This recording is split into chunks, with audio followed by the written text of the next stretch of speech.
I am Betha's namesake. So I am actually Betha the third. My mother's mother was the first Betha Irene, and then my mom was Betha Jean, and I'm Betha Nan, although my identity has always been my middle name Nan. But I have come to appreciate this name and the uniqueness of it the older that I get. So I thank my mother for having given me that name, and I think I got her sense of humor and her positive outlook on life. So, I realize now that I have my own children. One daughter, if I would put two sentences together, when she was a teenager, she would say, "Mom, don't lecture me." And I would say, I haven't even introduced the topic fully yet. But, you know, the older I got, in her view, the smarter I got. And I guess that goes along with maturing in life. And so I am very grateful that I got to have my mother in my life till she was 96 years old. And now we'll just carry on the banner in her name. I think, really, I probably took my mother for granted as a teenager. Looking back, I think about how she would haul us to any summer camp. It would be hours away, and she was always the person that did the transportation.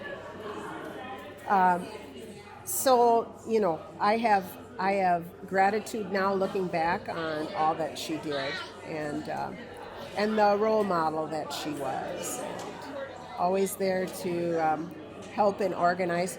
She was one that if she was upset about something, she'd go clean a closet. And for me, that's kind of the last thing that I'm going to do. She left her worldly goods in very good order for us to, even though she, had memory loss at the end of life, she was always a very organized person. We're just so blessed to have this whole gathering of extended family and friends, given that she outlived a lot of her contemporaries.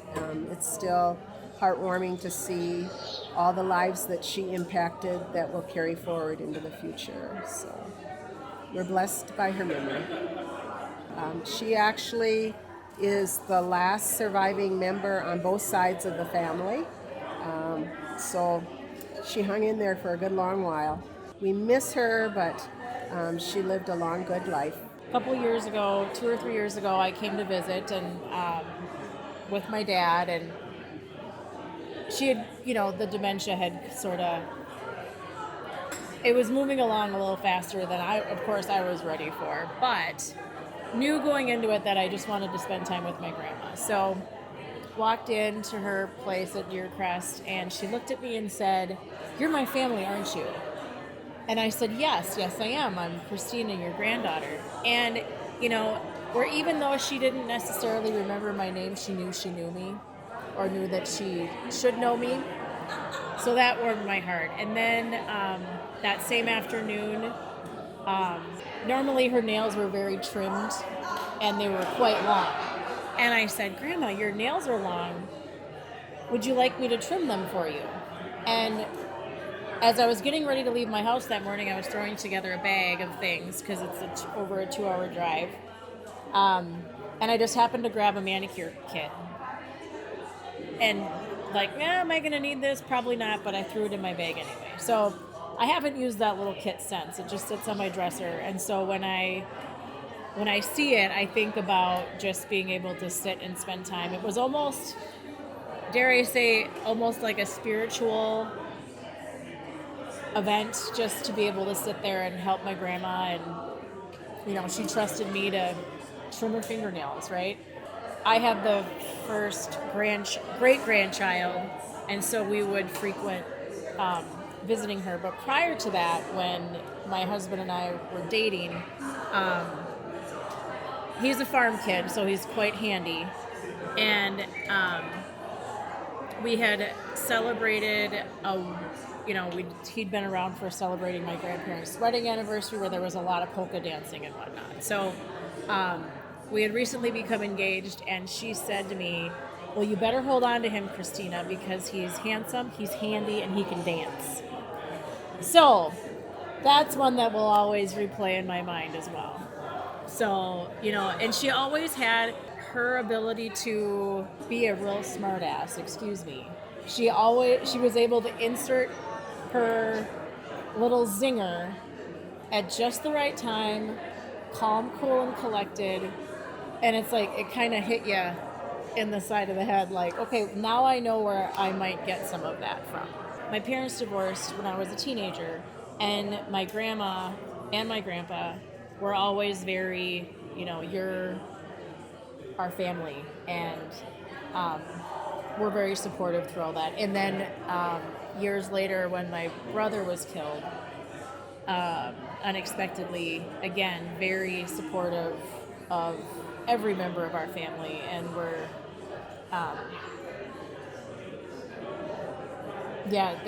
she was just always there in the moment that you needed it.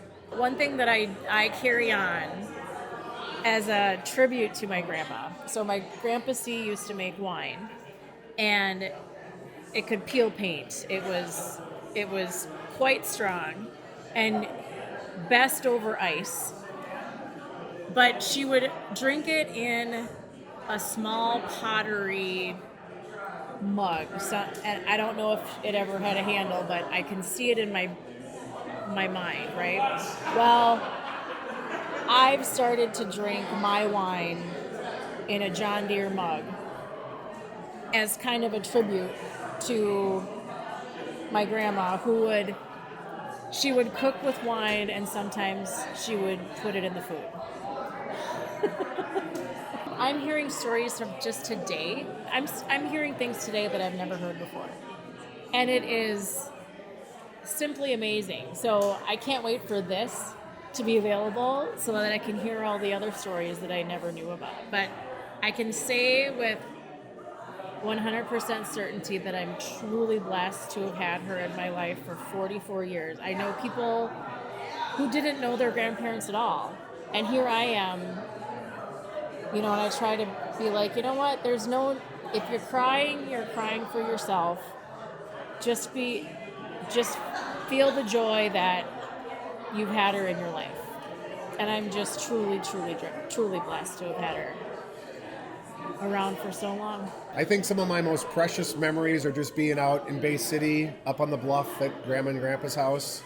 As the oldest grandchild, I feel like I've got to go there more than anybody, so I feel like I'm even more blessed. But sitting up and looking out the telescope at the barges coming up the river, it was always just peaceful at Grandma and Grandpa's. They made it easy. There was never any stress, and I just really enjoyed being around them as much as I could. As a young kid, I probably didn't realize how lucky I was.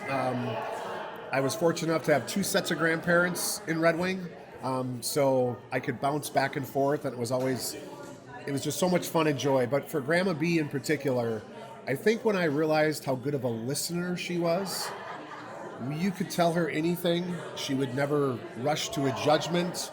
She would never preach. She would just always listen. And then when she would respond, you would be like, whoa, that was awesome. And it could be as simple as a thank you or a hug, but she had a presence about her. And I think that when I got old enough to realize that, that's when I was like, wow, this is one incredible lady. As a kid being out at Bay City, whether it was walking into the house and being in the basement and the smell of wood from the wood carvings that Grandpa did, but I will always in my mind remember Saturdays as a kid watching Michigan football, drinking Diet Squirt or Diet Dr. Pepper, which I didn't even know they made in stores, and eating flatbread. Every Saturday morning when I get up to watch football, I think, where's my Diet Dr. Pepper and where's my flatbread? So, odd memory, but one that just has stuck with me forever. My cousin Caleb was playing football for the University of Utah. And we went to the bowl game in New Orleans that year. And I can't remember, I was in college at some point, and my grandma and I had like coordinated rides from the airport, but we couldn't find the hotel. We knew it was somewhere close to Bourbon Street, and we were trying to find the hotel. And I had never been to New Orleans before. I don't know if my grandma had before, but we found ourselves walking down the middle of Bourbon Street trying to find this hotel. And it was quite the experience because you had kind of people yelling at you, and there was all these bars and lots of lights. And I remember one DJ yelling out to the crowd, anybody want to get naked? And I'm thinking, no, I really don't want to get naked with my grandma walking down Bourbon Street. But we found the hotel and got there. And I think my grandma's hearing was going at that point, so I don't know if she actually heard all the cat calls. But I remember that moment walking with my grandma. So, yeah, that was a good one. When I was probably 11 or 12, I had a paper route. And the two things I hated about that paper route was doing Sunday papers and Christmas Eve papers, because that's when all the ads, the papers were heavy, and it took longer to deliver them.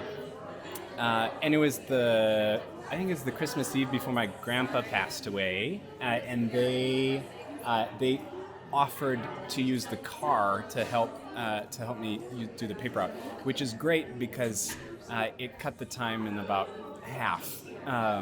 So that was the fastest I ever did my paper route. We loaded up the back seat of the car. Grandpa drove, Grandma directed, and I just kind of ran through the snow instead of having to bike that night. So I was appreciative for the wheels. Because then we could get home and have some hot chocolate. So, yeah. My favorite memories are as an adult when I was invited to the family cabin for the week during the summer. And there was a lot of favorite things about that week. She and her sister Carolyn would be up early going swimming, and I would trail along after them. And the craft projects, we'd always bring some kind of crafting, quilting or something, things that we would do together. I guess maybe my favorite part of that week would be when Carolyn would go fishing with her husband Bill, and Betha would start asking me about myself and my personal life, and at those times I really bonded with her, and I saw a different side of her. Yeah, when we got to be just she and I together.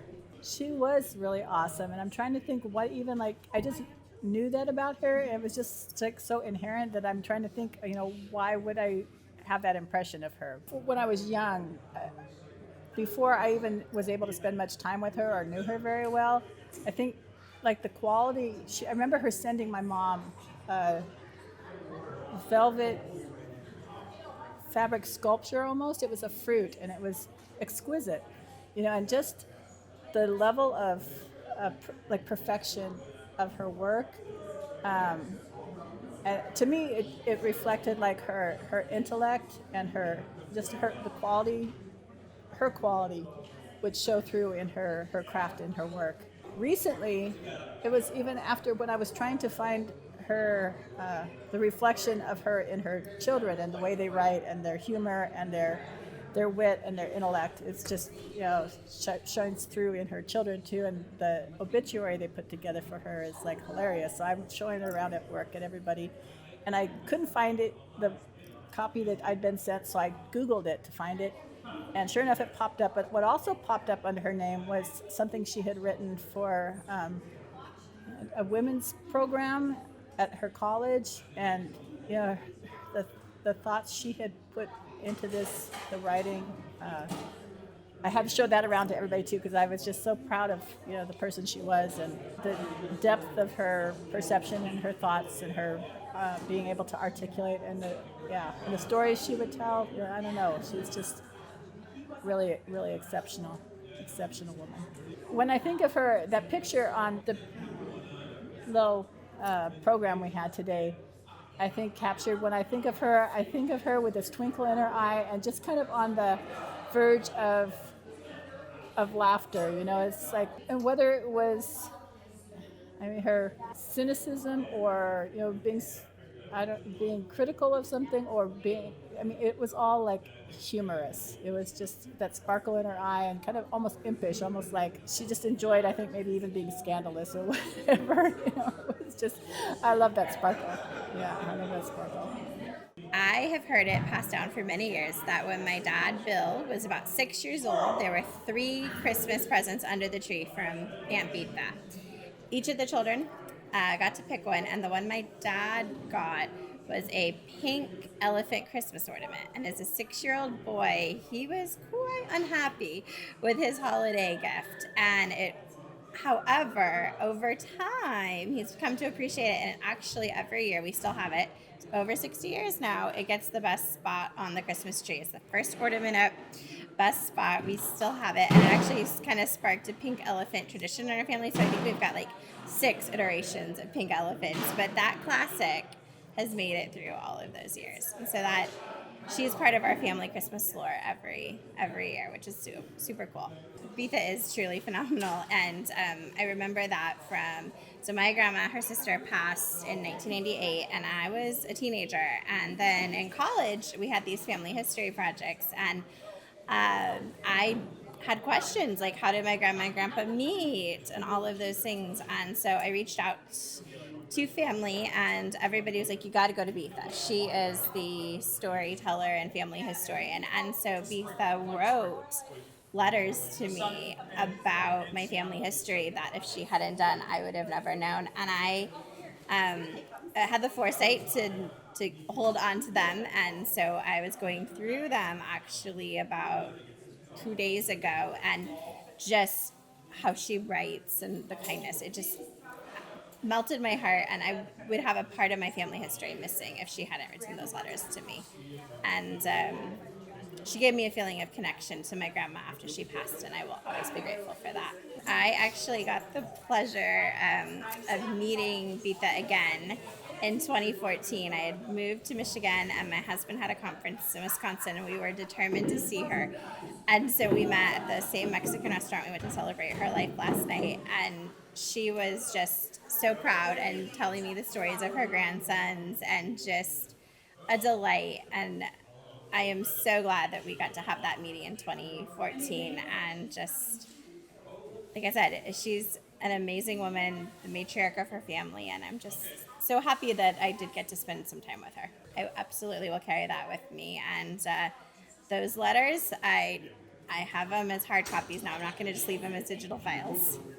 I was one of the Betha's nephews that was born in Red Wing, and my parents lived right down the street from Betha and CH, and I just remember Sundays going over there. Betha would be in charge of dinner at night, and I'd play with the cousins in the basement. They had kind of a rec room in the basement, but it was pretty much Sundays at CH and Betha's, and I know Mark mentioned about the food.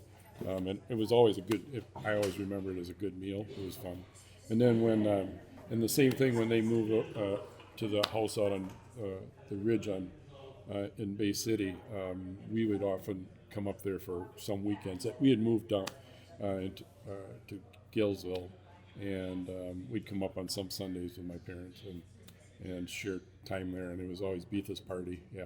I think it was her sense of history and trying to, I know that she spent some time trying to write the family history, and then including, my grandparents also. And I thought that was kind of really unique. And she did have a lot, it was mentioned, some talent sewing and rose mauling. I do remember the kitchen having various, the rose mauling stuff that she had hanging on the wall. So the first time I met Betha, I was marrying her son, and the first time I met her and Clarence was at our wedding rehearsal the night before our wedding. And so that was a little bit of a stressful way to enter the family, but from the get-go, they were always just welcoming of me into the family, and always treated me as if I were a daughter and truly were joining the family. And I have always appreciated that. some of my favorite memories, I know my husband talked a fair amount about food today. Mark did, and some of my favorite memories involve our children and food. I had 3 large sons, and they would sneak food down into the bedroom because proper portions were to be had at Betha's house, and my children weren't used to proper adult portions. They were large eaters, and I remember we went out to a fish fry, and after about 4 or 5 refills, Betha told the waitress that she couldn't bring any more food, that they had already consumed enough food. So the funny stories often centered around food and proper nutrition, and my kids not necessarily as 10 and 12-year-olds appreciating that. So there were lots of smiles and laughs about that. We lived on the West Coast out in Washington State, and every year Betha and Clarence would make a trip out to Washington to visit us. They would come for a couple of weeks, and we would accumulate projects for them all year long. So most of my home repairs were done by them. They would come to our home and they would be there to serve us, just to use their skills just to make our life easier. And they would, Clarence made a beautiful carving that ended up being hanging on the wall on our fireplace. Betha helped me finish a couple of quilts that we have in our home. And so Betha taught me how to quilt. Obviously, I'll never be the talent that Betha was, but just the warmth and the attention to detail, and just they were an awesome couple. I couldn't have asked for better in-laws.